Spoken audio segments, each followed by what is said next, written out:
जय हिंद। देखिए इस वीडियो में बहुत ही खतरनाक टॉपिक के विषय में समझते हैं। आप लोग ध्यान से देखिएगा और ध्यान से बताइएगा।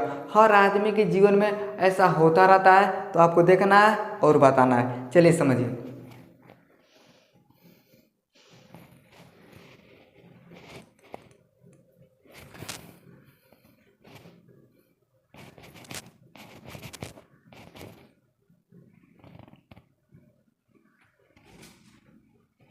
कुछ पता चला आपको ऐसा कब होता है? तो एक समय आता है, हम आपको बताते हैं। जैसे कोई लड़का है, वो बेचारा सूतल है, और सूतल है, उसको जोर से लग गया है पेशाब। अब जैसे जोर से पेशाब लगता है, वो खड़बड़ खड़बड़ क्या करता है, भाग के बाहर आता है। अब जैसे बाहर आता है और जैसे पेशाब करता है, और जैसे पेशाब खत्म होने वाला रहता है, उसके शरीर में क्या होता है, इस तरह से ऐसे कंपन होता है। कहता है ओ तेरी का, जब पहली की वाली को फंसाए थे, वो जैसे दहिया छू देती तो ऐसे होता था, बड़ी मज़ा आ रहा है। तो क्या होता है भैया, जैसे आपका पेशाब खत्म होने वाला रहता है, तो आपके शरीर में झंझनाहट होता है। तो बोलेगा अरे लगे 440 वोल्ट छूने से तेरे, अरे छूने से तेरे, छूने से तेरे, लगे 440 वोल्ट छूने से तेरे।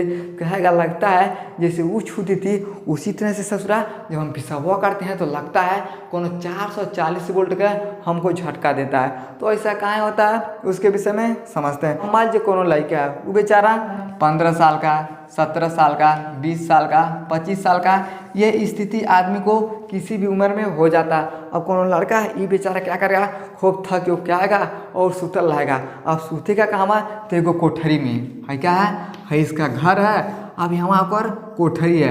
अब ये कोठरी में क्या करेगा, इसे हम बोलेंगे कमरा। अभी कमरा में क्या करेगा, खूब आराम से सूतल रहेगा। अब उसको बाहर आके भैया पेशाब करना है, ये सूतल रहेगा।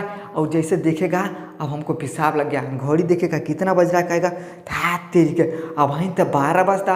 अरे मर्दैया दैया 12 बजे सुनते हैं, भाई ससुरा भूत प्रेत घूमता है, 12 बजे जाएंगे थई कि हमको झटक देगा तो हाथ को टूट जाएगा, हम नहीं जाएंगे।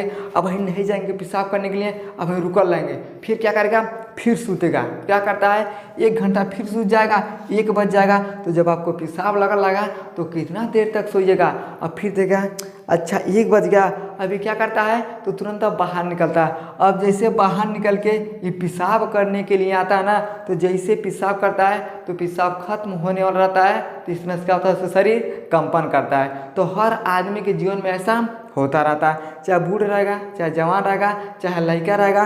तो जैसे पेशाब खत्म होने वाला रहता है, तो उसके शरीर में क्या होता है भैया, ये झंझनाहट होता है। समझ में आएगा। एक सिंपल सा हम आपको तरीका बताते हैं। जैसे मान लीजिए आप सोइएगा, दिन में रात में जब इच्छा हो आप सो जाइएगा। अब जैसे सोइएगा ना, तो अपने कपड़ा के नीचे हथवा ऐसा लगा लीजिएगा। अब लगा के 1 घंटा सोइएगा, 2 घंटा सोइएगा, तो पता चलेगा आपके हाथों में झुनझुनी पकड़ लेगा। अब जब झुनझुनी पकड़ लेगा और जैसे हटाइएगा, तो सन से आपका हाथों करेगा, एक बार में क्या होता है, ठंडा हो जाता है। चाहे खाना खाइएगा, चाहे कहीं नाच गाना आई जाएगा ऑर्केस्ट्रा, जाके अलथी पलथी मार के खूब विलम्ब बैठिएगा। और जैसे 1 घंटा 2 घंटा बैठिएगा ना, तो आपके पैर में क्या होता है भैया, आपके शरीर का दाब आपके पैर पे पड़ जाता है। अब जैसे पैर पे दाब पड़ता है और जब खड़ा होइएगा, तो आदमी क्या होता है, ऐसा लंगड़ा के चलता है। लोग बोलेंगे ई का भाई, लोग कुछ भइल नहीं बा, पैर में हमारे झुनझुनी पकड़ लिया। अब जब झुनझुनी पकड़ता है तो ऐसा लगता है आपका पैर इतना मोटा हो गया। तो एक बात बताइए, हाथ थोड़ा सा हाथ दब जाता है, पैर दब जाता है, तो झुनझुनी पकड़ लेता है। उसी तरह से जब पेशाब का दाबना बहुत तेज हो जाता है हमारे शरीर पे, और उस दौरान हम पेशाब करते हैं, अब जब पेशाब खत्म होने वाला रहता है ना, तब क्या होता है, आदमी को झंझनाहट होता है। तो उस प्रक्रिया को हम क्या बोलते हैं, पोस्ट मिक्सरिन कन्वंशन सिंड्रोम बोलते हैं। यानी आपको पेशाब करते समय जैसे पेशाब खत्म हो रहा है, तो शरीर में जो कंपन होता है, उस क्रिया को हम क्या बोलते हैं, तो पोस्ट मिक्सरिन कन्वंशन सिंड्रोम बोलते हैं। इतना आपको समझ गया। अब थोड़ा हम पेनिस के विषय में समझते हैं। है क्या है, इसे हम प्राइवेट पार्ट बोलते हैं। इसे हम बोलते हैं ब्लैडर, ये हो गया ब्लैडर हो गया, इसे हम बोलते हैं प्रोस्टेट ग्लैंड हो गया, इसे हम बोलते हैं टेस्टिस बोलते हैं, इसे हम पेनिक्स से बोलते हैं। क्या बोलते हैं, तो पेनिक्स से बोलते हैं। अब समझिए है क्या है, टेस्टिस है, इसे हम बोलते हैं वेज डिफरेंसनस, इसे हम बोलते हैं पेनिक्स। तो पुरुष के अंदर स्पर्म और पेशाब एक ही रास्ता से क्या होता है, बाहर आता है। इस रास्ता से क्या होता है भैया, ये बाहर आता है। अब जैसे बाहर आता है तो जब पेशाब खत्म होने वाला होता है तो झंझनाहट होता है। लेकिन इस एरिया को भाई हम क्या बोलते हैं, देखिए ये अंडर बियर के नीचे होता है। कहाँ होता है, ये अंडर बियर के नीचे होता है। उस एरिया को हम क्या बोलते हैं, तो ग्रोइन एरिया बोलते हैं। यानी जो प्राइवेट पार्ट होता है इस एरिया को हम क्या बोलते हैं, तो ग्रोइन एरिया बोलते हैं। इसका तापमान हमारे शरीर के तापमान से कम होता है। शरीर का तापमान कितना होता है, 98 सेंटीग्रेड फ़ारेनहाइट तक क्या होता है, तो हमारे शरीर का तापमान होता है। आपको बुखार हो जाएगा ना, अगर 98 से 20 हो जाएगा,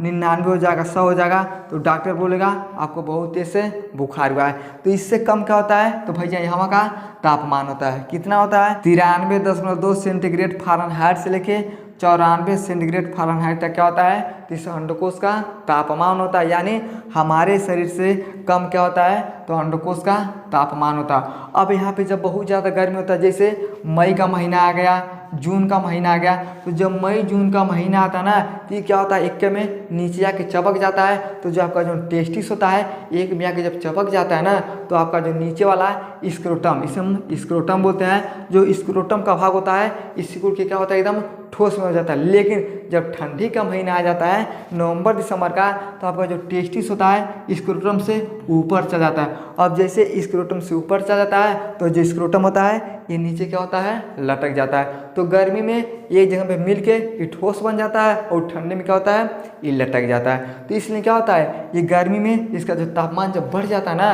तो क्या होता है, ये इस तरह से सिकुड़ जाता है। लेकिन इसका तापमान भैया भगवान ने बहुत ही अच्छे से बनाया है। ये हमारे टांगों के बीच में क्या होता है, एक लटका हुआ संरचना होता है। अगर यहाँ पे अगर बहुत ज़्यादा गर्मी होगा ना, तो इसके अंदर ससुरा स्पर्म नहीं बनेगा। क्या बनेगा, स्पर्म नहीं बनेगा। और जब स्पर्म नहीं बनेगा तो आप बच्चे भी पैदा नहीं कर सकते। इसलिए यहाँ का जो तापमान होता है बहुत ही अच्छे से होता है। और हमारे शरीर के क्या होते हैं, ये बाहर लटके हुए होते हैं। समझ में क्या, तो क्या होता है, ये अंडर बियर के नीचे होता है, इसे हम ग्रोइन एरिया बोलते हैं। इतना क्वेश्चन में गया। अब समझिए, पेशाब करते समय ताप बढ़ जाता है जिसके कारण झनझनाहट होता है। पेशाब करते समय क्या होता है, ताप बढ़ जाता है। अब आराम से आप सोइएगा, पंखा उंखा चला के सोइएगा, तो क्या होता है, आपको जब दाब पड़ता है ना, यहाँ पे इस एरिया में जब दाब पड़ता है तो यहाँ का क्या होता है, ताप बढ़ जाता है। जैसे आप सर के नीचे हाथ को लगाते हैं ना, तो हाथ में क्या होता है, झनझनाहट होता है। उसी तरह से यहाँ का क्या होता है, ताप बढ़ जाता है। अब जैसे ताप बढ़ता है तो ताप कहाँ बढ़ता है, तो बहुत देर तक आप पेशाब को रोक के रखते हैं तो ताप बढ़ जाता है। अब जैसे ताप बढ़ जाता है और पेशाब करने के लिए जाते हैं तो आपके पेनिस में क्या होता है, हवा लगता है। क्या लगता है, हवा लगता है। तो गर्म और ठंडा एक साथ लगता है और पेशाब खत्म होने वाला होता है, तो आपका क्या होता है, शरीर झंझनाहट करता है। इतना हमको समझ में गया। तो ये कारण होता है शरीर में झंझनाहट होता है दाब की वजह से। ये कोई बीमारी नहीं है, हर आदमी को ऐसा होता है। अब हम ये समझते हैं कि आदमी भैया बेहोश क्यों हो जाता है। ऐसा होता नहीं है कि आदमी पेशाब करते समय बेहोश हो जाएगा, लेकिन कुछ भी हो सकता है। होता क्या है, मस्तिष्क में ऑक्सीजन कम जाता है। अब जैसे मस्तिष्क में ऑक्सीजन कम जाता है तो अब आदमी बेहोश हो सकता है। जैसे समझिए, ये बेचारा घर में सूतल है, क्या घर में सूतल है, पंखा का हवा खा रहा है, बहुत ज़्यादा गर्मी हो रहा है। अब जैसे पेशाब लगा अचानक से उठेगा। अब जैसे अचानक से उठता है ना, तो आदमी क्या करता है, लगता है कि चक्कर आ गया। आप ही सोइएगा, अचानक से जैसे आप बेड से उठिएगा ना, तो लगेगा कि आपको चक्कर आ गया। एक तो भैया खूब जोर से पेशाब लगा है, ऊपर से ही बेचारा क्या क्या तनतना के भागेगा। अब जैसे बाहर जाएगा तो क्या होता है, ऑक्सीजन यानी हवा अच्छे से मिलता है। अब जैसे अच्छे से मिलता है उस दौरान आदमी बेहोश हो सकता है। समझ में आएगा, होता कैसे है, समझिए। ब्लड का स्तर जो चाप होता है ज़्यादा हो जाता है या तो कम हो जाता है। अब जैसे ब्लड का स्तर ज़्यादा हो जाएगा चाहे कम हो जाएगा, ज़्यादा हो जाएगा तो बीपी हाई हो जाएगा, कम होगा तो बीपी लो हो जाएगा। तो इस दौरान क्या हो सकता है, आदमी बेहोश हो सकता है। या तो तनाव के कारण भी आदमी बेहोश हो सकता है। तनाव के कारण लोग अपना जान दे रहे हैं ससुराल लेकिन के चक्कर में, ये तो बेहोशी कौन बात है भैया। हमारे यहाँ भी कितना लोग मर गया सब। तो होता क्या है, ये बेचारा क्या गया, पहल की रह थोड़ा बातचीत करते थे, अब अकेले हमको अच्छा नहीं लगता है, ये कमरा में सूतल रहेगा। अब सूतल रहेगा तो कमरे का जो ऑक्सीजन होता है ना, ये लिमिट होता है। बाहर आप सोइएगा तो आपका तबीयत खराब नहीं होगा, लेकिन आप कमरे में सोइएगा तो कमरे में ऑक्सीजन कम होता है। अब जब कम रहेगा तो मस्तिष्क में ऑक्सीजन कम पहुंचेगा और खून अच्छे से हमारे शरीर में नहीं जाएगा। उस दौरान आदमी तो उठ के भागता है, तो पेशाब करते वक्त बेहोश हो सकता है। समझ में गया? तो बेहोश होने का ये कारण हो सकता है, बाकी आदमी पेशाब करते समय जल्दी बेहोश नहीं होता है। समझ में आ गया? आई होप आपको समझ में आ गया कि आदमी पेशाब करते समय शरीर में झंझनाहट और बेहोश कैसे हो जाता है। समझ में आ गया? तो वीडियो को लाइक शेयर सब्सक्राइब जरूर करें। जय